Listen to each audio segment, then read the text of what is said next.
Voilà, de retour pour la troisième partie. Donc toujours avec les brigands, cette fois c'est Maxime qui est revenu, on a échangé. Voilà. Et c'est toi qui vas te plier à l'exercice du face au public, puisqu'on va prendre les questions des méthanos affûtés qui nous demandent quelles sont vos influences et vos liens avec Joël Labruyère. Que pensez-vous de ces thèses gnostiques anti-chrétiennes ne sont-elles point incompatibles avec la défense de la France chrétienne? Défense de la France chrétienne, alors... Puis je le connais, alors lui c'est un vrai, je suis celui qui pose la question. Alors déjà, ce qu'on peut dire, c'est que Joël Labruyère, c'est effectivement un ami à nous. Il faut savoir que c'est un écrivain idéologue, qu'il a écrit deux livres particulièrement, Révolte contre le monde moderne et puis L'État inquisiteur. Tout à fait, ouais. Et que nous, c'est vrai qu'on s'est beaucoup inspiré de ces textes. J'ai pas vu de thèse anti-chrétienne dans ses écrits, par contre. D'accord, ouais. C'est peut-être son interprétation. C'est vrai que j'ai lu les écrits de Joël Labruyère. J'ai vu qu'il n'était pas particulièrement catholique, ça c'est clair. Mais anti-chrétien, j'ai pas vu ça. Après, ce qu'on peut dire, c'est que Joël Labruyère, il a écrit en effet donc deux livres, L'État inquisiteur, qui dénonçait en fait l'esprit d'inquisition qu'il y avait durant la chasse aux sectes, suite à l'affaire du Temple solaire dont Antoine a parlé tout à l'heure. Et après, il a écrit un livre qui s'appelle Révolte contre le monde moderne, qui est reparu plus tard sous le terme Kali Yuga, parce que Joël Labruyère il défend cette idée qu'on est dans l'âge noir. Après, c'est des idées, hein. Il a énoncé il a écrit sur énormément de sujets, parce que justement, il a édité la revue Undercover. Il est le premier à avoir dénoncé les jésuites, enfin un des premiers de notre époque à avoir dénoncé les jésuites. Avoir sorti le problème des jésuites à la fin du XXe siècle. Donc en ça, il est un farouche défenseur des chrétiens, au contraire. Il est un défenseur des chrétiens dans le sens où les jésuites sont pas forcément les jésuites sont pas forcément en train de faire du bien à la chrétienté, ils sont en train de la liquider d'une certaine manière, c'est ce qu'il a essayé de montrer. C'est pas forcément bien compris. Après, on peut se dire qu'il a attaqué très farouchement aussi bien donc l'ordre des jésuites que la franc-maçonnerie, et donc il a énormément d'ennemis, on peut bien se dire. Je me souviens, il m'avait raconté qu'à l'époque où il avait son association qui s'appelait l'Omnium des Libertés, donc qui défendait les minorités spirituelles, il avait carrément des mecs des RG qui se pointaient avec des malabars chez lui pour lui dire faut arrêter, faut arrêter votre action. Donc du coup, c'est quelqu'un qui a dérangé pendant un temps l'ordre établi, quoi, parce qu'il avait dénoncé justement, c'est quand même une grosse affaire si vous commencez à dire que l'ordre du Temple solaire c'est un canular, et que ça peut être qu'une force militaire qui peut faire ça, et que ça se passe en France. Une force militaire en France, ça commence à être dérangeant. Donc Joël Labruyère a eu pas mal d'ennemis à ce niveau-là.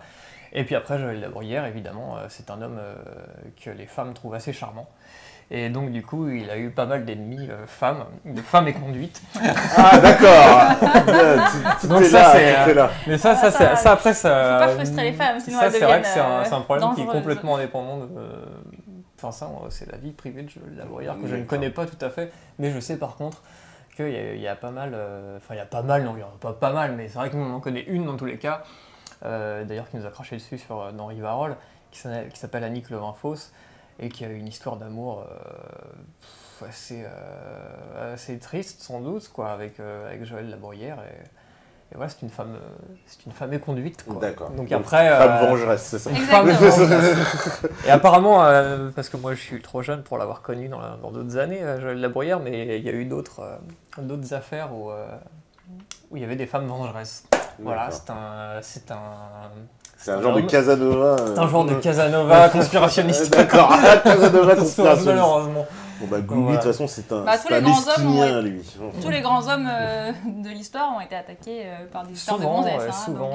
Souvent, d'où le fameux dicton, c'est chercher la femme. Et vous trouvez le point faible. Alors chez les brigands, il va falloir en chercher plusieurs. En tout cas, voilà. Télesquinerie, Glooby, la prochaine fois, on se comprend, c'est un private joke entre lui et moi. On me dit, parce que c'est un esquinien, il faut comprendre le vocabulaire. On me dit, dans une musique, vous avez déclaré que Dieudonné le baboucholâtre devrait ranger sa quenelle dans son cul. Que pensez-vous de cet artiste et de ses positions? Alors, cette l'affaire Dieudonné Dieudonné dans... Alors, quenelle à Diodo, qu'on a enlevé il y a à peu près un an. Oui. On l'a retiré. Parce qu'on a dit On qu'on a était retiré comme- sa quenelle à Diodo. On a dit que c'était quand même, on était dans une perspective de rassembler les gens et d'encourager tout ce qui était, on va dire, qui allait contre la pensée dominante générale. Donc c'est vrai qu'on s'est dit, bon, on a fait une parodie rigolote sur Diodo, ça a peut-être pas de sens, donc on l'a retiré. En fait, il avait fait une émission, je crois qu'en Iran, il me semble, où il déclarait publiquement que le chemin normal pour un chrétien même, c'était de devenir musulman parce que c'était plus ou moins la dernière révélation qu'il y avait eu. Et ça nous avait un peu choqués. Et du coup, on se demande toujours pour savoir, pour faire une analyse politique, à qui profite Diodo, en fait, d'une certaine manière. Est-ce qu'il est là pour dégazer un problème d'antisémitisme en France Donc c'est vrai qu'on était un peu parti sur cette thèse-là, puis parfois, nous, on est un peu franc-tireurs, puis provocateurs. Dégazer un problème d'antisémitisme... Bah, Oh Tu vas te faire des ennemis, là. t'as vu la phrase Là, ouais. Là, il faut tout... là, il en faut 3, là. Parce que dégazer l'antisémitisme, ça va être... Ah oui, pardon. Non, enfin bon, bref. On se comprend, quoi. Mais c'est une question, de toute façon, comme vous allez dire, ça va être... il va falloir faire comme ça. Ouais. Mais non, Mais rien contre Judo, en tout cas. Donc, Non, bah après... c'est un peu, voilà... Après donc on s'était... Mais ça a été mal pris, ça, le public, là. Ouais, on comprend bien que le public de Diodo, il a pu se dire, putain merde, surtout le public musulman de Diodo, il a pu se dire, enfin c'est vrai que notre chanson était un peu hard, mais après c'est vrai qu'on l'a retiré, on n'a rien contre Diodo, de toute façon on voit bien qu'il a eu quand même énormément de problèmes, on respecte énormément le personnage parce qu'il est... En tant qu'artiste. En tant qu'artiste. Mais pas forcément au niveau du message qu'il véhicule, qui est pas... le message c'est pas tellement anti-système en fait. Le message qu'il véhicule, il est anti-système un peu quand même, il est quand même... Il est fort, je pense qu'il a quand même débouché il a quand même été très salvateur, Dieudonné quand même, parce que ce truc-là, depuis l'affaire Dieudonné quand même, on parle, même le mouvement de Sora, on a pu ressortir quand même beaucoup de choses, beaucoup de vérités. Ça a été un déclencheur. Ça a été un déclencheur et ça on reconnaît vraiment. Et après, Dieudonné, on le reconnaît en tant qu'artiste, c'est vrai que c'est un des meilleurs, c'est sans doute le meilleur de sa génération, ça on fait confiance à des gens comme Ramzy, Derrick et Ramzy qui le dit ouvertement. Ouais, Jamel Debbouze, bon comme on veut. Jamel Debbouze, mais il est revenu en fait. Tout à fait. Alors, bon, vous avez déjà répondu, je pose la question juste par principe, mais vous avez déjà répondu. Que pouvez-vous répondre à l'article vous concernant les brigandes? Quand une secte anti-chrétienne et occultiste tente de subvertir la droite nationale, Wow. évidemment, mais vous avez déjà largement répondu à cette question. Non, mais c'est pour dire que j'évance pas la question, en fait. Ouais, bien mais sûr. que vous y avez répondu déjà, on peut dire. On a passé un bon moment. Subvertir la droite, quand on fait un CD qui s'appelle France Notre Terre, voilà. Après, nous, on n'oblige personne à penser quoi que ce soit. On ne fait pas de prosélytisme pour une idéologie quelconque. Tout ce qu'on dit, c'est que les gens doivent se regrouper au-delà de leurs différences, on va dire. Ils doivent se regrouper sur l'essentiel du problème de la France, quoi, peut-être. Sur qu'est-ce que c'est, quels sont les défis, justement, dont on parlait même au début. Quels sont les défis à relever, quoi. Voilà, puis comme subversion, il y a pire, parce que donc, on voulait notamment, on était censé monter sur scène pour la fête de Jeanne d'Arc le 8 mai dernier à Paris. Ouais. Et donc c'était organisé par le mouvement Civitas. Ouais. Et ce concert a été annulé suite à cet article qui disait exactement les propos Ah, c'est qui viennent Civitas d'être qui a dit. souhaité annuler le concert. Parce que, Bah, en après, fait. Civitas, association catholique, je rappelle, c'est ça. Voilà. On avait reçu les Vous avez reçu représentants. Alain Escada, ouais. Et l'Inscada, tout à fait. Voilà, et donc nous, ce qu'on avait préparé donc, comme technique de subversion terrible, c'est qu'on avait fait une chanson qui s'appelle Rondeau de France, qui est sur l'album, donc, qui est justement... si vous l'écoutez, vous verrez qu'elle n'est pas très subversive. Et Non, puis mais bon, oui. on avait aussi une chanson en hommage à Jeanne d'Arc, qui est une très très belle chanson. Qui est dans le premier disque, ouais. D'accord. En fait, nous, on Et ils ont suivi les pressions, ils ont annulé. Quoi. ils ont subi les pressions, oui. Ils ont été victimes de l'esprit d'inquisition Ah dont ouais, on parlait tout à d'accord, l'heure. l'esprit dont on On parlait tout à ouais. l'heure. Et puis on comprend bien, Alain Escada, à mon avis, était sans doute, on a cru qu'il était, dans tous les cas, qu'il était désolé d'annuler le concert parce qu'au final, tout modestement, je pense qu'il y aurait eu des gens qui auraient été intéressés à venir au concert, même sans être forcément justement catholique intégriste, ou enfin ça faisait quelque chose de... on est quasiment le seul groupe de pop qui peut chanter ce genre de choses. Donc c'est sûr de s'empêcher de pouvoir le promouvoir, alors qu'on est dans cette tendance-là, bah c'est là on dit qu'il y a il y a une schizophrénie, quoi. Il y a un truc, il y a quelque chose de difficile, quoi. Bon, bah, au moins les choses vont s'éclaircir. Alors, on me dit, Ouri, déchaîné, bronzé, livide, croyez-vous que ces propos peuvent faire avancer les tensions en France à l'heure où la haine de l'autre est à son apogée? Alors... Bah ça, si vous voulez, nous on est un peu provocateurs. Bronzé, livide, sincèrement... C'est poétique. Non, c'est pas poétique, c'est une formule poétique. Ouais. Non, bronzé, livide, c'est rien, quoi.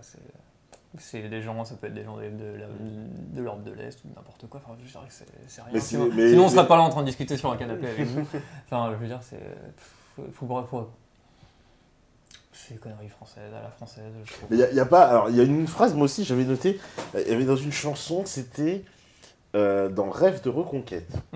Alors, on reprend Al Jazeera, on libère l'Afrique. Enfin, j'ai noté ça. Et aussi, oui, les minarets sont une abomination. Non, les minarets sont pas une abomination. Les minarets... Point virgule, l'abomination. Voilà, les minarets, l'abomination. C'est pas la même phrase. Les minarets, l'abomination. Parce que j'avais noté en plus, les minarets, l'abomination. À terre, les horreurs de béton. C'était ça la phrase, exact. Les minarets, et puis l'abomination. D'accord. Mais voilà. À terre, les horreurs de béton, les minarets. Ça, c'est sûr que. Mais ça, c'est sûr, je vous dis, les brigandes, elles sont provocatrices. Hein, parce qu'on sait que. Et ça, on s'appuie un peu sur, on va dire, 20 ans de chansons, c'est vrai, dans la rap principalement. Où il y a eu quand même un peu un abus sur la France, quoi. On pouvait le dire tranquillement, ça, si des rappeurs commencent à chanter, je sais plus, j'ai écouté un truc de Mac Taylor il n'y a pas très longtemps, je baiserai la France jusqu'à ce qu'elle m'aime. Je baiserai la France jusqu'à ce qu'elle m'aime, oui, c'est très connu. C'est quand même fort, ça, quand même. Vous comprenez? Donc après... 93 hardcore. 93 hardcore. Pourquoi pas? Je dis pourquoi pas, c'est sûr que c'est un point de vue, mais après... Nous, on n'a aucun problème avec les minarets. Alors, j'ai jamais su si c'était un fake ou pas, parce que tu peux penser. Sur Facebook, on peut tout trouver facilement. Alors, je sais pas si c'est un fake, donc pardonnez-moi si c'est un fake, mais j'ai trouvé ça très drôle. Même si c'est un fake, c'est très drôle. Donc, il y a une affiche, on voit Mac Taylor, donc, qui met en fait dans son Facebook sa phrase, je baisserai la France jusqu'à ce qu'elle m'aime, qui donc recueille 5000 j'aime ou quelque chose comme ça. Enfin, voilà. Ouais. Et puis, il y a une autre qui s'appelle Marc Tailleur, et qui lui dit « Je baiserai le Cameroun jusqu'à ce qu'il m'aime ».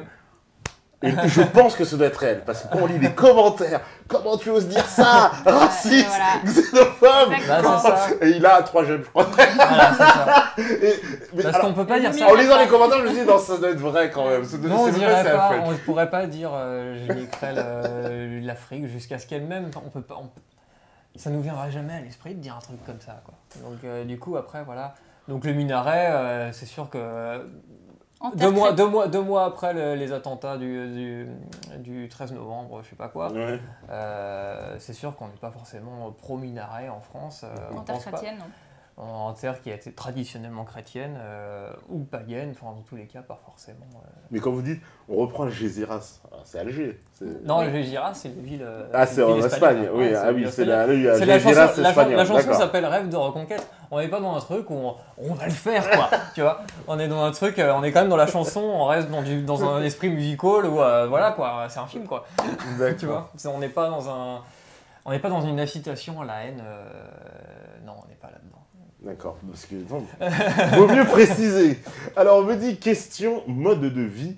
Êtes-vous tourné vers des alternatives, un mode de vie coopératif, une organisation en réseau contre le système? Voilà, je crois que vous avez ça on a répondu largement répondu. Je vous pose la question pour dire qu'on les vince pas, mais vous avez largement répondu. Vous êtes complètement même dedans. Complètement dedans, et on rejoint justement les idées de Gabriele Adinolfi là-dessus. On conseille les derniers cours qu'il a fait, qui sont sortis il n'y a pas très longtemps, et j'ai vu qu'il n'a pas forcément énormément de vues, alors que c'est très intéressant ce qu'il dit. Il dit, c'est sur la vidéo s'appelle se mettre à la hauteur de notre époque, de notre temps, quoi. Se mettre à la hauteur du temps présent. C'est très intéressant, où il explique justement pourquoi justement c'est très important le corporatisme, l'entraide, la solidarité entre des gens qui sont pas contents par rapport au système. D'accord. Très important. À suivre. Hein. On le salue d'ailleurs, Gabriel. Salut Romain, bien évidemment. Alors, pas que d'équivoque. Alors, on me dit, selon vous, existe-t-il une bonne et une mauvaise franc-maçonnerie ? Est-ce que vous mettez tous les francs-maçons dans le même paquet ou est-ce que vous dites, bon, il y a quand même des francs-maçons bien et d'autres pas bien, parce que vous tapez beaucoup sur les francs-maçons. Oui. Ouais. On a fait une émission là-dessus, mais c'est vrai on s'est intéressé aussi à ce qu'était la franc-maçonnerie originellement, c'est-à-dire ce qu'on appelait les confréries de bâtisseurs, en fait, ceux qui ont construit les cathédrales et tous les monuments magnifiques qu'on peut trouver encore en France à l'heure actuelle. Et qui étaient en fait des confréries qui travaillaient dans le secret, qui avaient ces secrets de fabrication, de construction.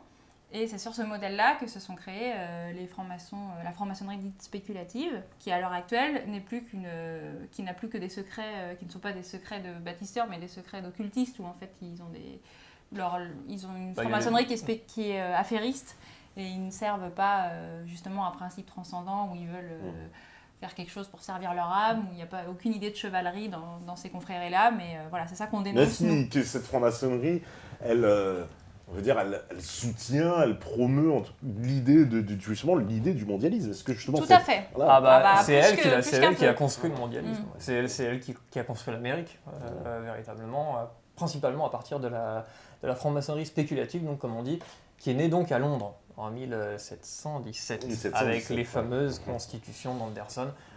Voyez vraiment notre émission là-dessus, c'est Radio Brigande 3. Donc là vous aurez plus de détails, et puis moi c'est pas forcément mon domaine de prédilection, mais par contre ce qui nous intéresse, il y a en effet cette franc-maçonnerie on va dire spéculative et sur le coup on pense vraiment satanique, très noir. Derrière le Grand Orient de France, il y a quelque chose qui est très sombre. D'ailleurs, la Révolution française, on pense que c'est quand même... Il y a une force qui est proche de ça, quoi, et qui a fait quand même comme un énorme rite de sang en 1789 pour appuyer son pouvoir, quoi. Comme si elle avait fait égorger une partie de la France, si vous voulez. Donc c'est quand même très dur. Et par contre, on soutient l'idée que à travers le temps, il y a quand même par contre un phénomène initiatique qui a pu se voir particulièrement même en France, principalement dans la chevalerie. Et après dans la chevalerie, c'est tombé en effet, la chevalerie en fait elle a disparu au moment de 1789 parce qu'on chassait les nobles. Donc on chassait les gens où il y avait en fait de la connaissance, on peut dire. La connaissance, elle était où ? Elle était dans les monastères chrétiens, donc là où il y avait les livres de philosophie, parce que les chrétiens ont quand même été obligés de recycler Aristote et Platon pour avoir quelque chose, quoi, parce que sinon ça suffisait pas les évangiles, il fallait quand même de la philosophie, quoi. La philosophie, jusqu'à preuve du contraire, c'est un terme pythagoricien, donc de l'école de Pythagore. Donc Pythagore n'était pas forcément chrétien parce qu'à l'époque de Pythagore, le Christ n'était pas venu. On n'avait pas encore entendu parler. Par contre, on avait entendu parler d'Hermès, comme Platon a pu en parler, et on recherchait le bien, le beau, on recherchait l'immortalité d'une certaine façon, et on recherchait dans tous les cas à quoi servait la vie d'un être humain, à quoi un être humain devait aspirer, et comment se rapprocher des dieux. Et ça, on pense qu'en effet, il y a un phénomène initiatique chevaleresque, parce que le chevalier était censé se passer de l'état d'être humain normal à un état... il s'élevait, si vous voulez, quoi. C'est ça l'idée de noblesse. Mais la franc-maçonnerie, alors je vais faire l'avocat du diable, est-ce qu'ils n'ont pas aussi ramené du positif dans la société, avec peut-être en ramenant une forme d'égalité, une forme par exemple le fait que, c'est une loi qui est très très souvent critiquée, la loi de Jules Ferry de 1881 sur l'école, qui impose l'école laïque, obligatoire, etc., mais qui est pourtant la fierté de la France. Mais est-ce que c'est pas une bonne loi quelque part, que l'école soit laïque et obligatoire? Non, je me fais l'avocat du diable. Ouais, bien sûr. Non, mais on peut se poser ces questions-là. Elles sont très pertinentes. Il faut voir dans quel modèle de civilisation on vit, quoi. Après 1789, il n'y a plus de chevalerie, il n'y a plus d'aristocratie. Donc tout le monde est pareil. Et si tout le monde est pareil, En fait, on vit sous ce qu'on appelle l'ordre marchand. Très cher à Jacques Attali, l'ordre marchand, il parle pas de l'ordre mondial, il parle de l'ordre marchand. C'est vrai que les marchands, pour eux, il n'y a pas de frontières. Les frontières, c'est presque l'ennemi parce que ça empêche de faire du commerce. Ça empêche de faire du commerce. Donc il faut voir l'école de Jules Ferry à quoi elle conduit. Parce que vous n'allez pas me dire qu'avant, les gens, ils n'étaient pas éduqués. Les paysans, ils étaient éduqués pour être paysans d'une certaine manière.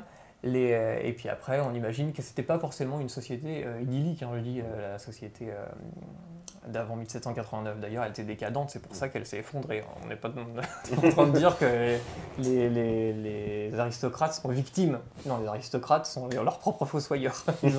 À force de traîner dans des salons, ils ont fini par s'affaiblir considérablement. Mais par contre, à l'époque de Jules Ferry, donc on est dans un ordre marchand naissant. Donc du coup, même le marxisme, ça devient légitime d'une certaine manière, parce qu'il faut protéger les gens d'une exploitation de gens qui ne sont pas nobles, de gens qui sont des bourgeois, véritablement. C'est parce que le noble et le bourgeois, ça n'a rien à voir, quoi. Le noble, au départ, il n'est pas forcément très riche, le petit seigneur dans sa région. Les petits seigneurs dans leur petit château, ils n'étaient pas très riches. Il semble-t-il, ça, c'est au contact de Sacre TV que je vois leurs vidéos, les nobles avaient beaucoup d'obligations. Beaucoup d'obligations, Voilà. C'était les premiers serviteurs. Ils avaient énormément d'obligations. Et que justement, le bourgeois, eux, font sauter ces obligations. Ils disent, bah non, privilège. Parce que là, c'est là où on rejoint cette idée d'initiation et de noblesse. C'est que justement, le noble, c'était un guerrier. Tout le monde ne faisait pas... La démocratie dans la guerre, ça n'existait pas. Le paysan, il ne faisait pas la guerre. C'était les nobles qui faisaient la guerre. Le paysan, c'était comme au Japon, quoi. C'était les samouraïs qui allaient se battre. Les paysans, ils étaient dans leur champ. Bon, ils voyaient les mecs se battre, mais ils n'y allaient pas, quoi. C'est la République qui a inventé les paysans qui vont se battre. Exactement. C'est la République. C'est le problème des Vendéens, d'ailleurs. C'est qu'ils ne voulaient pas aller se battre. C'est le problème des Vendéens.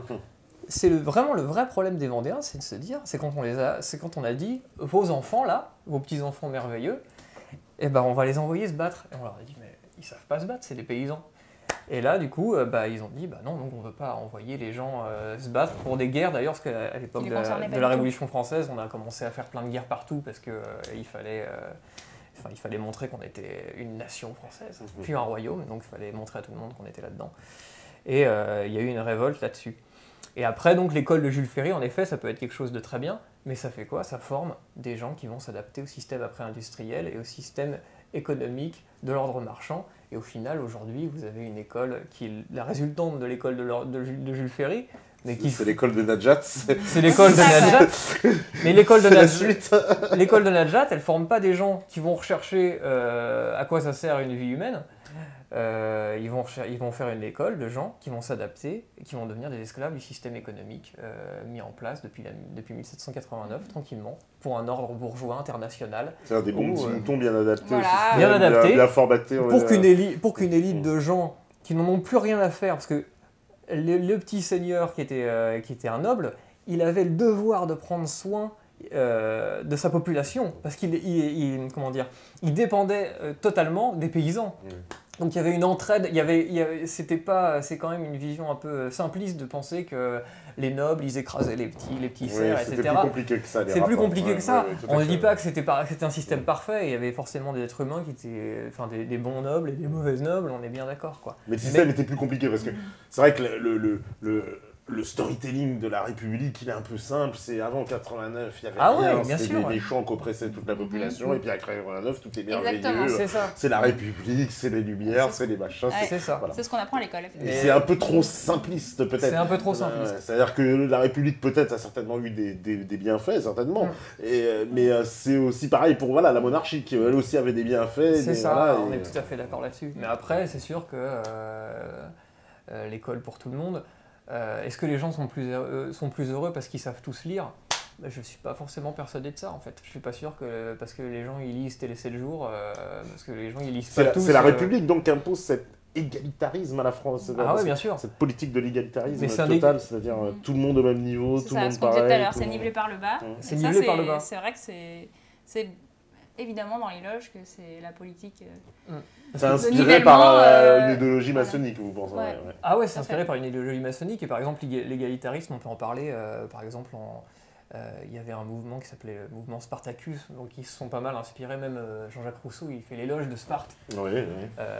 qui est une société égalitaire, mais en même temps pas égalitaire du tout. C'est-à-dire que pour être ce qu'on appelle un égo à Sparte, donc un égal de l'autre, un aristocrate, il fallait passer par par l'initiation du Spartiate, donc toute l'éducation spartiate qui faisait que le mec, on pouvait compter dessus à la fin.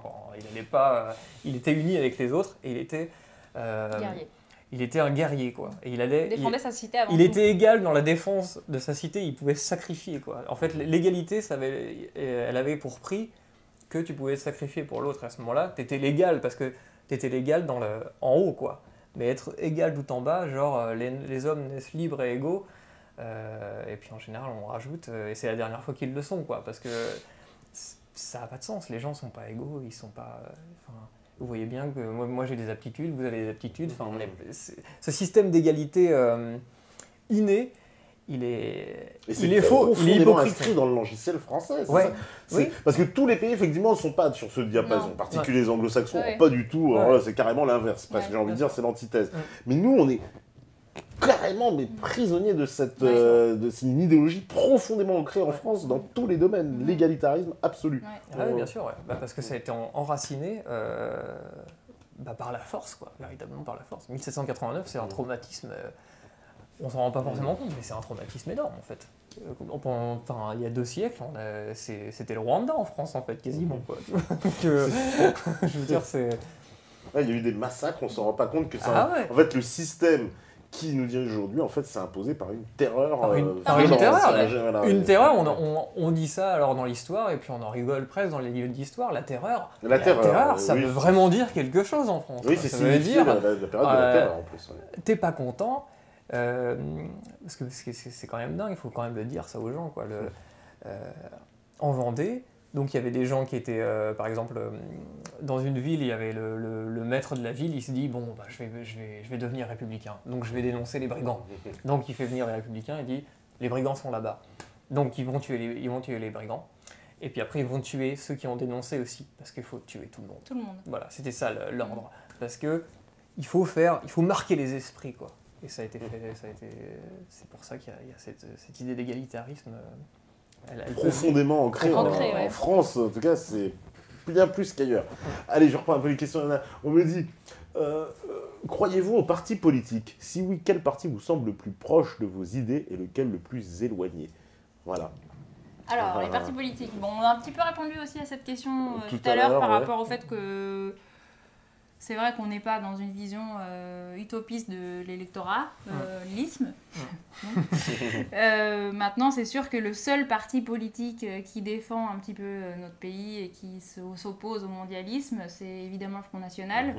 Nous, on n'est pas membre du Front National, on n'est pas partisan particulièrement de ce parti politique, mais évidemment que s'il y a un parti politique dont on se sentirait le plus proche, c'est évidemment ce parti-là, puisque Marine Le Pen est quand même une grande personnalité qui défend la population française, le peuple français, et qui fait ce qu'elle peut face aux médias qui sont tous contre elle, et qui... Que dire d'autre ? C'est sûr que le Front National, c'est... c'est sûr on soutient. On reconnaît le courage de Marine Le Pen, c'est sûr. On l'a entendu des milliards de fois répondre à Patrick Cohen sur France Inter, et on souligne son sang-froid. Oui, elle garde son calme, c'est vrai. Mais après, c'est sûr... Elle propose rien d'autre que la démocratie, et on a aussi déjà dit ce qu'on pensait de la démocratie. Elle propose la démocratie, elle ne peut pas vraiment faire autrement.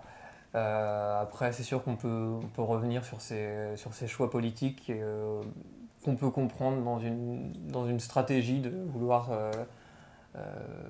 faire patte blanche, en fait. Un peu se dédiaboliser. C'est dédiaboliser, elle est là-dedans. Peut-être qu'elle a raison de le faire, je ne sais pas. Mais après, on n'a pas... On pense qu'il y a énormément d'énergie qui est mise dans cette affaire d'électoralisme, et que du coup, tout ce qu'on peut faire quotidiennement, ça n'a presque pas d'importance. Alors qu'on pense un peu l'inverse, nous. C'est ce que vous faites là qui a plus d'importance que l'électoralisme. Après, oui, disons qu'après, l'électoralisme, c'est tous les 5 ans. Quoi. Oui, c'est tous les 5 ans. Puis entre, il ne se passe plus rien. Vous attendez, pourvu que la prochaine fois ça marche. Ça ne peut pas marcher. Alors, on me dit question très simple. Qui vous finance ? Personne. On se finance tout seul. C'est vrai que la vente des CD finance tout ce qui est production musicale. Ça nous permet d'acheter le matériel nécessaire, les micros. Oui, puis les clips, tout ça, voilà. Il faut du matos, tout ça. Voilà, mais sinon, on est assez spartiate. On fait pas, enfin, on dépense, ça nous coûte pas beaucoup d'argent en fait. On partage les revenus qu'on a, on les partage autant que possible et chez nous, les différentes familles travaillent. Voilà. On a des traducteurs, on a des architectes, on a. Bon, voilà, ils travaillent. Ouais. Je me demande comment vous vivez. C'est simple, question simple, réponse. Et puis on a un groupe de musique des années 60 avec lequel on travaille aussi. Oui, voilà, vous avez parlé, qui est un peu plus mainstream du coup pour le coup. Alors là, vous me dites, êtes-vous pour ou contre l'avortement? Êtes-vous pour ou contre l'avortement? Non, on est contre l'avortement, c'est vrai. Vous êtes contre Alors après, on pourra nous sortir le truc, oui, je me suis fait violer, blablabla. Ça, c'est sûr que moi, j'ai pas la réponse à ce truc-là. Je me suis pas fait violer, puis en plus, je pourrais pas être enceinte. C'était le cas, mais je comprends le désarroi d'une femme qui est. C'est sûr que le problème, c'est d'avoir réussi à, comment dire, à amener cette possibilité d'une certaine façon, quoi. Parce qu'après, ça c'est la science moderne, c'est le défaut de la science moderne, c'est qu'elle va apporter des solutions incroyables. Alors c'est sûr que pour la femme qui s'est fait violer, c'est sûr que c'est un plus de pouvoir se faire avorter d'une certaine manière.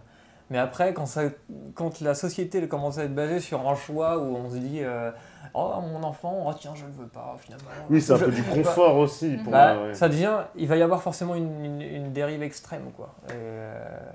Et donc du coup, comme le dit très bien Una Bomber, vous connaissez Una Bomber, l'écrivain américain qui a écrit un livre qui s'appelle L'avenir le terroriste américain même. Il a terrorisé l'Amérique pour faire passer son manifeste qui s'appelle La société industrielle et son avenir, où il décrit très bien le phénomène que les bons côtés de la technologie sont inséparables des mauvais, quoi. Et qu'au départ, ce qui va pouvoir apparaître comme une liberté de plus va finalement apparaître comme un esclavage de plus, et on va finir par être esclave de la machine, esclave d'une certaine forme de science qui va à l'encontre de l'ordre naturel, quoi. Et on peut se dire que... l'avortement en fait partie. L'avortement en fait partie parce qu'au départ, normalement, dans une société à peu près saine, vous avez plus ou moins décidé d'avoir un enfant avec quelqu'un. Mais dans les années 60, encore le cas mais les femmes avortaient clandestinement. C'était, on le sait, il y avait des drames et tout. Mais parce que aussi ça vient d'une société qui est hyper décadente. C'est parce que, particulièrement en Angleterre justement, les jeunes filles avec le rock'n'roll, tu vois, l'aspect un peu sex, drug, tout ça, elles commençaient à baiser n'importe quand à 16 ans et tout. Et puis en fait, elles faisaient que des conneries, quoi. Et puis parce que la culture ambiante est hyper déliquescente. Mais est-ce que c'est pas lié justement à la liberté des femmes, quelque part, parce que... La liberté des femmes, je sais pas si c'est une liberté de pouvoir baiser tout et n'importe quoi tout le temps, c'est pas forcément une liberté. Nous on l'a. Je sais pas si on peut être aussi catégorique. Non mais nous on l'a. Donc, cette liberté, on peut la prendre sans trop de conséquences. Enfin, je veux dire, alors que la femme, elle, évidemment, si elle tombe enceinte, c'est une conséquence quand même terrible. Ah oui, de ce point de vue-là, ouais. Ah oui, de ce point de vue-là, oui. D'accord. Oui, mais disons que c'est dans un contexte social qui est complètement aberrant, quoi. Enfin, de mon point de vue, c'est tout le contexte. Le problème, c'est qu'on va penser que la science, elle va pouvoir pallier à une déficience en fait morale en fait de la société, si je me fais comprendre. C'est que au final, on va pas chercher les causes, on va chercher. La science, elle va essayer de il y a de l'eau qui coule sur la table, je vais juste faire comme ça, mais je vais pas remettre le gobelet à l'endroit, si vous voulez. Je vais pas aller à la source du problème. La source du problème, c'est quand même les êtres humains qui font n'importe quoi. C'est pas parce que l'avortement va exister que le problème, c'est le violeur dans le problème. Pourquoi il y a des violeurs? C'est pas forcément un viol, les avortements. Oui, ou ça peut être le truc. Oui, mais après, c'est des erreurs, quoi. Il faut se maîtriser, quoi. Après, c'est une technique, quoi. Quand je sais pas. C'est des questions difficiles. Hein. C'est des questions difficiles. Ça, des petites questions comme ça, des fois, ça nécessite de grandes réponses. Alors, on me dit, quel est l'auteur que vous avez cité en début d'émission concernant les écrits sur la Révolution française? Raynal Séchère et Alain Girard. Voilà. Puis il y a même une vidéo du Métatour dessus, sur le génocide vendéen. Alors, on me dit, petite correction à l'invité, les musulmans attendent également le retour de Jésus, fils de Marie. Oui, alors ça justement, ça m'intéresse beaucoup parce que j'ai vu une vidéo de Cheikh Imran Hossein qui s'appelait « Le retour du Nabi Nissa ». Et ça m'a vachement interpellé parce que, tu sais, je t'en avais parlé, Imran Hossein, il raconte toute l'histoire de Jésus comme si Jésus était un personnage hyper important dans l'islam. Et c'est vrai que nous, on connaît... il semble que oui, il est mentionné plusieurs fois dans le Coran, Jésus. Et comme quoi, c'est vraiment... cité comme étant le prophète qui revient à la fin des temps, et pas... le fils de Marie, quasiment, vraiment le Messie, quoi. Et c'est vrai que ça, s'il y a des gens qui peuvent nous envoyer sur le site du Comité de Santé publique des informations là-dessus, on serait ravis même de faire un Radio Brigand là-dessus. On aimerait même, si un jour on peut interroger le Cheikh Imran Hossein, ça on le fera, on avait ça en projet avec Antoine parce que ça nous intéresse vraiment, parce que le problème de l'islam en France, nous on trouvera peut-être qu'on l'a traité de façon un peu simpliste dans les Brigands, mais on pense que c'est un problème qui est peut-être aussi compliqué que le problème du christianisme avec l'orthodoxie, le catholicisme. On voit que le christianisme c'est très complexe. Et nous, de l'islam, on connaît quasiment l'image que TF1 nous en a donnée avec les jeunes de banlieue. Et on parle peu des soufis. On parle peu, c'est vrai que nous, on s'est intéressé pas mal justement par rapport aux écrits de Julius Evola, donc au phénomène des soufis, au phénomène de la chevalerie dans l'islam. Et tout ça, ça nous a vachement intéressé. Ouais. Si vous avez des informations là-dessus, on est tout à fait preneurs. D'accord. Parce que oui, vous avez des paroles très dures contre les musulmans des fois. Un peu. Bah oui, parce que c'est ça, comme je vous ai dit, c'est plus un peu en réaction par rapport à ce qu'il y a eu pendant des années. Et c'est pas par rapport à un islam, on va dire, peut-être aussi basique, conquérant et anti-blanc qu'il peut y avoir en France. Tout comme on est contre un catholicisme conquérant ou comme... n'importe quelle religion qui veut s'imposer à l'autre. Qui veut s'imposer en fait qui veut s'imposer à l'autre par la force de l'épée ou de la kalachnikov. Ouais. On pense que c'est pas forcément la meilleure façon de convertir les gens. Ouais, des fois, oui, c'est tout à fait. Alors on me dit, chère Brigande, vous semblez défendre la religion catholique, mais comment pouvez-vous expliquer votre rapport très ambigu avec la gnose et certaines loges maçonniques ? Alors, qu'est-ce qu'ils appellent rapport ambigu ? Alors, rapport ambigu, on ne sait pas. Parce que nous, on a... Canardo, je sais pas, c'est le frère à la fouine, je crois. S'il se base sur les... Comme on parlait tout à l'heure de la bassine à vomi et de la presse ah ouais, non, ça ne peut pas se baser Ah, d'accord. Ça peut pas se baser là-dessus. Par contre, c'est vrai qu'on a interviewé un franc-maçon qui nous a connus par rapport au Brigand, mais dont on ne fait pas partie de la loge. D'ailleurs, sa loge a eu énormément de problèmes, il faut le savoir. Après cette émission, parce que ça n'a pas du tout fait plaisir au Grand Orient. Surtout quand ils ont vu votre clip. Ah ouais, il faut se dire... Ils n'ont pas trop aimé les masques de cochons et de moutons. Mais il y a plein de francs-maçons par contre qui ont beaucoup aimé le clip. Qui ont dit ça se passe exactement comme ça. Les mecs ronflent, tout quoi. Ouais, les agapes après un peu très arrosées. Non, la franc-maçonnerie, on n'est pas du tout franc-maçon. On n'a pas de... Disons que... On a interviewé quelqu'un là-dessus qui nous a donné énormément de renseignements, qui était quelqu'un de très bien, qui était un chrétien catholique, quelqu'un de... Voilà, comme quoi on peut être apparemment catholique et franc-maçon, apparemment. Chevalier même, parce que c'est un ordre. Bon, on n'en dit pas trop. Il y en a, ouais, parce qu'il y en a qui ne seront pas trop... Il y a catholique franc-maçon, il y en a qui ne sont pas d'accord. Mais c'est toujours pareil. C'est toujours pareil, parce que les gens, ils mettent des petites cases, mais les choses sont toujours beaucoup plus complexes qu'on ne le croit. Et puis après, le rapport à la gnose. Alors le rapport à la gnose, c'est sûr que nous on aime bien, on aime comprendre les choses malheureusement. Voilà. La gnose, ça veut dire connaissance hein, quand même. Oui. Une reconnaissance et on n'est pas sur un plan où on est dans le complot, parce qu'il y a toute cette histoire de complot gnostique international franc-maçon. Les francs-maçons qu'on a pu connaître, qui ne sont pas ceux qu'on a rencontrés pour Radio Brigande, mais ne sont pas forcément férus de gnose platonicienne ou autre. Non, ils sont plutôt affairistes. Ils sont plutôt affairistes. Et nous, c'est vrai qu'on aime bien lire les philosophes même antiques. Donc c'est vrai qu'on s'intéresse à la connaissance parce qu'on pense que la connaissance, elle est vitale pour l'être humain. Elle fait partie de son devoir même. Ouais, je pense, c'est pour sa survie. Alors on me demande, on n'a pas peur des questions, on me dit que pensez-vous du récentisme ? Car, selon plusieurs récentistes français, ils affirment que Saint-Louis, Charlemagne, Jeanne d'Arc et Clovis n'ont jamais existé. Ah, Le ressentisme, on s'y intéressait pas mal aussi cette année, suite aux interviews de Méta TV avec comment il s'appelle, Monsieur Dortiguet. Dortiguet, tout à fait. Alors, là, une fois sur Monsieur Dortiguet, très intéressant. Ouais. Moi, j'ai pas pu tout regarder parce que malheureusement, j'étais coincé dans le studio pour faire un disque. mais par contre, on sait pas. Le problème, c'est qu'on sait pas. Le problème du temps, c'est que de toute façon, c'est une entourloupe le temps. Même Jésus, né le 25 décembre de l'an 0. Personne n'est d'accord. J'ai vu un truc là-dessus. Oui. Même apparemment officiellement, ils disent non, c'était 7 ans avant au pire, etc. Vous savez pas ce qui s'est passé, même le 13 décembre, le 13 novembre 2015, vous savez pas vraiment ce qui s'est passé. Alors ce qui s'est passé il y a 700 ans, on sait pas. En fait. Mais c'est vrai que nous, on a une vision plutôt mythologique de l'histoire et du coup, c'est vrai, peu importe finalement que des personnages aient existé de manière, on va dire, que leur histoire soit vraiment, qu'ils soient nés en telle année et qu'ils aient vraiment vécu dans tel bled et qu'ils aient fait ci et ça. Ce qui compte, c'est que ce qu'ils représentent, c'est une possibilité de faire des grandes choses et de combattre. Voilà. Vous n'êtes pas loin de Benajam, parce que Benajam, on avait parlé des mythes fondateurs de la France. Ouais. Pour lui aussi, enfin, il dit pas que ça n'a pas existé, mais il dit en tout cas on n'a pas de preuves. Donc il fait pas son ressentisme, mais il dit il y a beaucoup de choses sur lesquelles on a très peu de preuves finalement. Voilà, entre autres le baptême de Clovis, Charlemagne, il y a beaucoup de choses, c'est vrai que c'est un peu trouble finalement.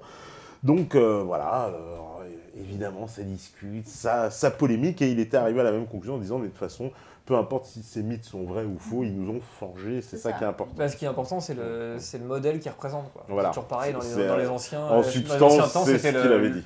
Le héros Achille, on ne se demandait pas s'il avait vécu en l'an 3000 ou en 4000. Alors, ce qui était intéressant, c'est ce qu'il représentait comme valeur pour former les êtres et pour les éduquer. Quoi. C'est ça que les Grecs ils se demandaient. Quoi. Ouais, c'est ça qu'il faut retenir. Alors, on me dit... s'unir face à un ennemi commun, n'est-ce pas utopique? Comment faire impasse sur toutes les divergences internes? En plus, c'est VV qui pose des questions. Comment faire l'impasse le bonjour, hein. S'il n'est pas avec des végans, j'espère, à côté de lui. Ils m'en veulent encore. Comment faire l'impasse sur toutes les divergences? Le problème, c'est de sentir un état d'urgence, un état de guerre, à mon avis. C'est que tant qu'on ne sent pas l'état d'urgence, comme je disais tout à l'heure, tant que les gens ont à manger, ils sont tranquilles. Ça, il y a beaucoup de ça. Et le système, justement, le système politique qui est en place, international, bourgeois dont on parlait, l'ordre marchand, il a tout intérêt, justement, à faire que les gens ils aient des bonnes télés, des bons téléphones, bien à manger, des bons petits biscuits pour regarder la télé. Tant qu'il y aura ça, chacun restera sur ses divergences. Le jour où, véritablement, où les gens sont attaqués, où ils se sentent vraiment attaqués, à ce moment-là, il y a une réaction et on fait fi des divergences, on va dire, de petites chapelles. Quoi. Chapelle, ouais. Après, c'est se sentir en état de guerre ou pas se sentir en état de guerre. À mon avis, c'est ça. C'est comme l'histoire avec les deux cochons qui sont dans la ferme, qui discutent, puis il y en a un qui dit à l'autre... mais tu sais qu'il paraît que le fermier il nous nourrit et qu'après il va nous tuer, nous manger. Et l'autre tu dis arrête de croire au complot. C'est à peu près ça. Tout à fait, ouais. On est là-dedans. D'accord, on est un peu dans cette séquence. On me dit, ne faut-il pas remercier l'école de la République d'être arrivé jusqu'ici pour l'instant dans la compréhension du système? Car à l'école, on n'a pas le temps de tout dire. D'ailleurs, ne serait-ce pas un des objectifs indirects? De tout dire dans l'école de la République? Ouais. Surtout... j'ai pas bien compris la question. Ouais, moi non plus. En plus, c'est un écolier, il fait l'école missionnaire, je le connais. Alors il me dit... Donc il est mal placé pour nous donner des leçons d'école. Je vais pas cramer son nom, les gens sur le chat, ils verront. On me dit, ne faudrait-il pas remercier l'école de la République d'être arrivé jusqu'ici, pour l'instant, dans la compréhension du système? Non, je pense l'école de la République... Non, est-ce qu'on ne faut pas remercier l'école de la République dans le sens où elle forme l'esprit critique? Mais je ne crois pas que l'école de la République forme un esprit critique. Enfin, j'ai fréquenté l'école jusqu'à mes 18-19 ans et je n'ai pas vu beaucoup d'esprit critique dedans. Ouais. Enfin, j'ai vu des gens qui... Beaucoup de formatage. De formatage. On nous y a appris qu'on descendait du singe. C'est ça, des choses extraordinaires. Ouais. L'homme descend du singe, c'était un bon truc marrant. Ouais. Alors, on me dit... En novembre 2013, le rabbin et membre du Bnei Brit, David Touitou Dachod, déclare « Je Le Messia ne viendra que quand Edom, l'Europe et la chrétienté sera totalement tombée. Donc je vous pose la question, c'est une bonne nouvelle que l'islam envahisse l'Europe, c'est une excellente nouvelle, ça annonce la venue du Messia. Et c'est une phrase que vous avez repris dans un de vos clips en plus, cette citation. C'est l'intro du clip du grand remplacement. Voilà, le clip du grand remplacement, tout à fait. Donc, alors, qu'est-ce que c'est que ça? Pourquoi vous avez repris cette phrase? Moi aussi, On a repris cette Ah, d'accord. On a repris cette phrase parce que... Vous êtes en accord avec les idées de tout et tout. On n'est pas en accord, mais ça mérite d'être souligné. Et je pense que pas mal de musulmans même devraient se réfléchir. Il faut aller voir ces vidéos-là parce qu'elles sont quand même très particulières, quoi. Enfin, je veux dire, ça fait sur le coup, ça fait peur, quoi. Sur le coup, Rabbi, il fait peur, quoi. Mais on se dit... On se dit qu'on peut pas aller beaucoup plus loin. La citation parle d'elle-même. La citation parle d'elle-même. Après, on pourra nous dire c'est un rabbi intégriste d'une frange intégriste du judaïsme. Pas d'amalgame. Ça peut-être. De toute façon, c'est aussi pour ça que nous on se rassemble pour faire des choses ensemble, parce qu'il y a plein de choses où on ne peut pas vraiment en avoir le cœur net. C'est aussi d'ailleurs l'idée du grand remplacement. Vous avez fait une chanson là-dessus. Ouais. Vous, c'est quoi le grand remplacement? Comment vous le définissez? Le grand remplacement, comment on le définit? On le définit un peu à la manière... je vais reparler de Dominique Vénère parce que je le lis en ce moment. Donc du coup, je trouve qu'il est quand même il était très intelligent. Et on voit qu'en effet, en France, il y a un changement de culture. Mais je pense, le problème, c'est de se dire que le changement de culture, il vient seulement de l'islam.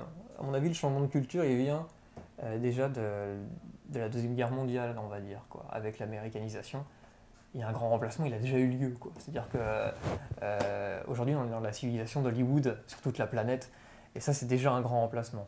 Après, il y a un grand remplacement, c'est sûr. Enfin, ça, c'est un grand remplacement culturel, on va dire, quoi, parce que la culture française, elle a été zigouillée, quoi. Après, il y a un grand remplacement, peut-être au niveau des populations, ou du moins, on aimerait nous le faire croire. Donc, on nous alarme avec, je vais dire les immigrés, parce que j'aime pas dire les migrants. Je trouve que c'est je me fais pas avoir. Mais par contre, est-ce que c'est pas un problème aussi qu'on grossit pour faire peur aux gens Est-ce que c'est pas un problème urbain aussi? Parce que quand on va en province, tout d'un coup... Alors, c'est pas tout à fait vrai, parce que nous, on vit à la campagne et on assiste au même remplacement. Au même remplacement, avec les problèmes qui vont avec, des femmes violées dans les piscines et tout ça, 2 semaines après l'arrivée des migrants, donc des immigrés. D'accord. C'est une réalité qui est aussi à la campagne. Après, il y a eu ça, après il y a l'amalgame qu'on va faire après sur les musulmans. Moi, je suis pas sûr que les gens qui viennent en Europe, ce soient forcément des bons musulmans, quoi. D'ailleurs, Imran Hossein avait souligné ça, il avait dit musulmans avant qu'il ne soit trop tard. Après les attentats de Paris, il avait dit ça. Avant qu'il soit trop tard. Non, après les attentats de Charlie Hebdo. Rentrez en terre d'islam, vous n'avez rien à faire en France, vous n'avez rien à faire dans des pays démocrates. C'est une aberration. Qu'est-ce que vous allez prendre votre petit déjeuner à Paris? Vous devriez vivre tranquillement votre spiritualité musulmane en terre d'islam, quoi. Et c'est pour ça que justement qu'on aimerait interroger Où en Arabie Saoudite? On sait pas. Après parce que c'est pour ça pas qu'il y en ait un qui habite ici qui va troquer sa place contre une place à Jeddah. Hein. Et après, il disait, si vous pouvez pas me rentrer, installez-vous à la campagne, même en France ou n'importe où, dans les campagnes européennes, et vivez entre vous, entre musulmans. Vous pouvez vivre tranquillement, même avec des gens qui sont pas musulmans à côté, mais vivez votre spiritualité. C'était ça le message du mec, quoi. Et ça, j'avais trouvé ça vachement fort. Je me dis, putain, le gars, c'est pas du tout l'islam qu'on connaît, ça, quoi. Et à ce moment-là, le grand remplacement, soit on fait peur aux Européens en leur faisant croire qu'ils vont être remplacés par une autre population, soit il y a cette idée aussi... Le fond de cette population. De fond de cette population, donc une grosse partie peut-être des musulmans, on leur fait croire qu'ils vont peut-être conquérir l'Europe. En fait, ils vont se soumettre au modèle américain. Ils vont se soumettre au modèle américain, ils vont être récupérés. Alors ça, c'est un autre problème. Et on se demande un peu qu'est-ce que c'est, parce qu'il y a toute une excitation aussi avec le problème de l'islam. Les États-Unis sont sur le coup. Hein. Ça a été prouvé dans les fuites de Wikileaks de l'ambassade de France. ils ont sur le coup des associations musulmanes en France. Ils suivent de très près ces marques publiques. Safia News, Ouma.com, tout ça, ils sont à fond sur ces problématiques-là en France. Mais c'est un problème qui, dans tous les cas, qui n'est pas en si plus, évident de ça à voir. Mais c'est européen en plus, parce que on peut dire que la situation de cette, on va dire, l'immigration massive, c'est pas un problème qui touche la France, ça touche l'Allemagne, l'Angleterre, l'Espagne, l'Italie, la Hollande, le Danemark, la Suède, tous les pays d'Europe, et aujourd'hui même les pays d'Europe de l'Est sont confrontés à cette problématique. Eux qui n'avaient pas connu traditionnellement d'immigration. La première vague des années 60-70 qu'ont connu l'Europe de l'Ouest, eux ne l'ont pas connu dans l'Europe de l'Est. C'est une vague très très récente qui arrive chez eux. On voit qu'il y a une volonté, ça c'est certain, de détruire dans tous les cas. Il y a eu une volonté de détruire culturellement l'Europe avec justement l'américanisation. Ça c'est sûr que l'Amérique, elle a imposé son système marchand, on va dire, à toute l'Europe. Après, faire venir l'islam, c'est sûr que... Enfin, l'islam, on a du mal à dire ça parce que... C'est l'immigration. Mais c'est ce qui... En fait, on a créé un problème, quoi. En fait, on sait qu'en faisant venir cette immigration de masse, on va obligatoirement, nécessairement faire des tensions entre les populations. On va créer une tension énorme. Et après, on apportera la solution. Et c'est là qu'on rejoint un peu les idées qu'Antoine a amenées tout à l'heure. L'idée de l'antéchrist, l'idée avec fondu avec l'imam Mahdi, avec le retour du Kalki, enfin avec qui vous voulez, si vous voulez. Il va falloir, parce que si on a besoin d'une crise internationale pour arriver à un gouvernement international, il faut amener en effet un état de tension, quoi. Et donc à ce moment-là, mettre plein de populations qui n'ont rien à voir au départ, tout d'un coup ensemble dans un climat de promiscuité extrême, comme à Paris où il faut faire parce que c'est quand on dit il faut aimer les migrants, etc., machin truc chouette, c'est pas aimer les migrants de les faire venir à Calais, de les faire venir sous des tentes, alors que vous n'avez pas de travail pour vous savez. Enfin, il n'y a pas d'amour là-dedans, c'est une hypocrisie totale, quoi. Donc après, ou alors peut-être qu'ils veulent faire venir plein de migrants pour en faire au final des gens qui vont voter socialiste après. Parce qu'il y en a peut-être de moins en moins des Français qui votent socialiste. Ça peut aussi être ça peut être une solution aussi. C'est créer des électeurs. Ça c'est parce que c'est aussi, c'est vrai qu'ils forment un nouveau prolétariat. Ils forment un nouveau prolétariat. Et donc du coup, ça c'est tout un plan aussi de longue haleine pour faire continuer ce système marchand. Parce que les migrants, ils veulent pas conquérir et imposer des mosquées partout. Ils veulent aller au Starbucks. C'est ça qu'ils veulent. Je me souviens, il y avait ça sur France Inter. Le journal d'une migrante, il y avait sur France Inter au début de l'année. Et alors, la migrante, elle arrivait et tout. Et puis, la Libération, elle arrivait à Vienne. C'est mon premier Starbucks café qu'elle écrivait à sa copine en Syrie. Enfin, je veux dire, et là, on était là... Alors, c'est peut-être qu'elle a eu des problèmes en Syrie, on ne sait pas, quoi. Mais le problème, c'est que c'est tellement désinformé. C'est une aberration, quoi. Si elle allait à Vienne, lui dire de manger des schnitzels, de pas aller chez un Starbucks. Allez, je prends les derniers et des dernières, parce que après, n'oubliez pas, je l'annonce, il y aura du live. Oui. Donc c'est une petite chanson pour finir. Voilà, il y aura une chanson pour finir. Donc quand ça va couper, ça va revenir. Donc ne croyez pas que ce soit fini. Je vais prendre les dernières chansons. On me dit, l'invité porte-t-elle une burqa inversée? C'est très mignon. C'est Natalia, tu vois. Bon, c'est une des rares filles. Après, on me dit encore, allez, un freestyle pour sauver la France. Bah oui, je peux répondre. Voilà, oui, mon cher, il y aura un freestyle. On me dit aussi... Est-ce qu'ils pratiquent Franz Bardon avec leur groupe spirituel? Franz Bardon, c'est l'occultisme, ça? C'est un occultiste. Non, nous ne sommes pas occultistes. C'est très très difficile de pratiquer ce Franz Bardon, il faut lui dire. C'est un garçon, et très peu de gens y arrivent d'ailleurs. Mais on n'a jamais pratiqué Franz Bardon. Non, c'est pas notre truc. De toute façon, on cherche pas les pouvoirs occultes. Donc, Voilà, pas de Dracula ou je sais non, les pouvoirs occultes. Il faut pas chercher les pouvoirs occultes. Ça sert à rien. Et puis ça vous fait. Non, c'est pas bon. On me dit en plus, voilà, l'homme descend du singe et le singe descend de l'arbre. Mais on me dit, l'homme peut bien descendre du singe, l'important c'est qu'il ait la banane. Ils sont en forme, là, ils sont en forme. Je crois qu'on va faire la petite pause et comme ça vous allez revenir pour la chanson finale. Et puis voilà, donc restez connectés. Donc je répète parce que il y en a minuit, ils comprennent plus, là ils sont transformés en gremlins. Donc il faut répéter plusieurs fois à la base du conditionnement, la répétition. Donc voilà, ce n'est pas fini, on fait la pause et on revient juste après pour la chanson. Donc restez connectés, à tout de suite.